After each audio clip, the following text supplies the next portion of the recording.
At the beginning of any NBA season, every fan base across the league has hope that this might be the year that their team makes the play-in, makes a playoff push, wins the title, right? But now we're starting to fully understand the teams that are actually going to matter and be good this year and those that are maybe going to be adjusting their plans moving forward. And one of the more interesting teams in that second category is the Utah Jazz. Now, there haven't been a ton of conversations around Utah this year because they were, generally speaking, kind of a forgotten team coming into the season, because last year there was conversation about them at this point in the year because they started the season extremely well. They were above 500. They were multiple games above 500 at this point in the season last year, and that came as a surprise to a team that broke everything down. They traded away Rudy Gobert. They traded away Donovan Mitchell, and people started to have visions of what this team could look like with a couple of more additions, kind of similar to, not in the exact same way, but similar at least to the beginning of the Oklahoma City thing, where they trade away Russell Westbrook and Paul George, and they're actually, semi-decent immediately, and then they have some pieces to continue to grow and build. But now, to begin this season, Utah is very clearly not a good team. And I think there's two things happening here. One, they were just performing at an above average level to begin the year last year, and that came back down to earth. There was some scheduling stuff as well. And ultimately, of course, they did not make the postseason. And also, the Western Conference this year is just out of control loaded. Every single night, you're going to be facing a really, really good team. And if you're not one of the better rosters in the conference, the way Utah is, probably a bottom 3 or 4 roster in the conference, that's probably where your record is going to end up. But more interestingly, it puts them in a situation that a handful of other rebuilding teams are in around the league. We talked about Detroit recently. There's a couple of teams like this. Chicago is one of these where maybe you're going to go into a rebuild in Chicago's case, or you've been in one in Detroit's case, and you start to think about, okay, is this the group? Do we have the pieces, or do we need to semi-reset things again? And for Utah, obviously they have some promising rookies on the team, especially Keontae George. But apart from that, the main guy there is Lauri Markkanen, someone that performed at an All-NBA level last year, someone that clearly is valuable and I think would help a lot of teams around the league. And if you're Utah and outside of Lauri, who's very good, but not necessarily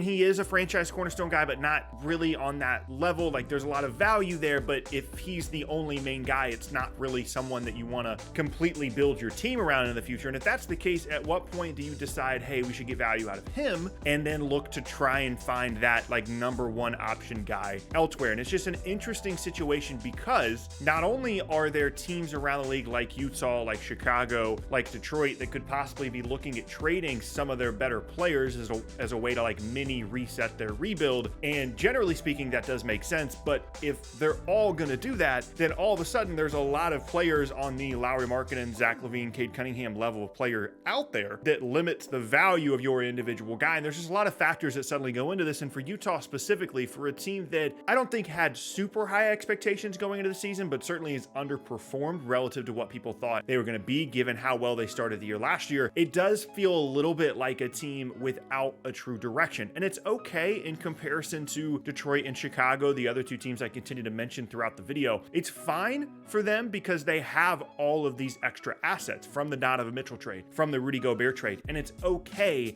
that they feel a little bit directionless, but it does make you wonder about the possibility of Lauri Markkanen as a trade candidate, which kind of allows us to pivot to where could he go? What does his value actually look like? And Lauri is an interesting player because he's obviously good, but if I was a contending or a semi-contending team, if I was a team on the level of Oklahoma City, I would be a little bit nervous about trading for Lauri because of the way that his career began. He was fine in Chicago, but they were willing to kind of get rid of him. He was pretty good in Cleveland, and albeit a weird situation with the front court there. And then all of a sudden he gets to Utah and he has this career resurgence and he looks like this really great front court scorer. But I would just be a little bit nervous about only trading for a guy that has only had that level of success at one place and had two places previously that were perfectly okay trading him away. So I think the value there, given that he's young, performed at an All-NBA level last year, obviously is going to be high, but I personally would be a little bit nervous about trading for him. And I think it definitely depends on the situation that he goes to, because typically these kinds of players go to the Lakers of the world or the Heat or these kinds of teams that are going to be looking to try and compete and want to add one more piece. And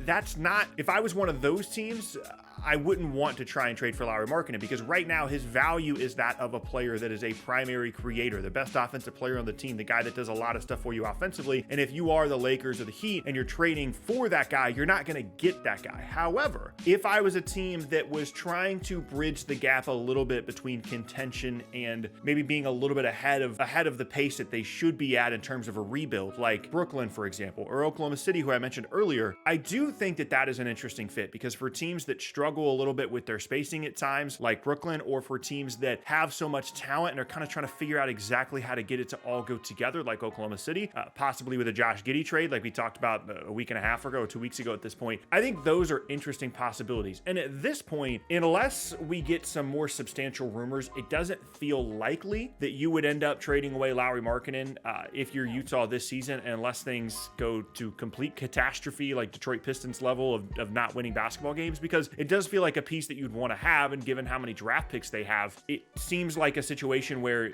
it's okay to kind of be in the middle a little bit on this, of not being completely terrible, still having a player like Lauri on a team that's valuable, because from one season to the next, things can change pretty dramatically when you have as many draft picks and future assets as Utah does. But the conversation is going to come up, because people are going to wonder, do they want to pay this guy all this money if they're not going to be a very good team? And there are going to be teams around the league, contenders or semi-contenders, or, teams maybe coming out of a rebuild, that are going to be very interested in Lauri Markkanen. In terms of value, it's really hard to figure out exactly what it would look like, given, you don't really know what the expense is going to be for him long-term in terms of contracts, but I think he's gettable. Like in a situation in which Utah would decide that it would be okay trading away Lauri Markkanen, in that situation, they would want like either a core player like Josh Giddey, or, a couple of firsts, but maybe they don't need to be extremely and highly valuable. And honestly, Lauri Markkanen is one of the more interesting potential trade pieces around the league as we go over the next couple of months towards the trade deadline, because it would be a pretty big risk as a team, I feel like, to trade for him, to have him as like a foundational piece, because there's